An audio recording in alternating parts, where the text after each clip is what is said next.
எங்களுடைய குடும்ப ஜபத்தில் ஒரு பெரிய லிஸ்ட் வைத்திருக்கிறோம். கேன்சர்ல லாஸ்ட் ஸ்டேஜ், கிட்னி இல்லை லிவர் ப்ராப்ளம், பெரும்பாலும் ஊழியர்கள், அதுபோல தேவனை நேசிக்கிற பிள்ளைகள் அவர்களுடைய பட்டியல்.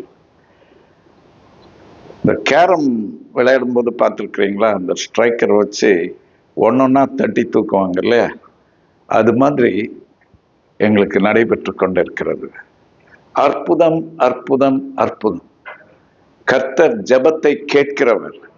அது நம்முடைய வியாதிகளா இருந்தாலும் சரி, நம்முடைய பொருளாதார தேவைகளா இருந்தாலும் சரி, நம்முடைய குடும்பத்தின் சமாதானத்திற்கு அடுத்த காரியங்களா இருந்தாலும் சரி, நமக்கு வருகிற எதிர்ப்புகள், நெருக்கடிகள், குறைகள் எல்லாவற்றிலும் கர்த்தர் நம் குறையை எல்லாம் நிறைவாக்குவார் என்று வேதம் சொல்லுகிறது.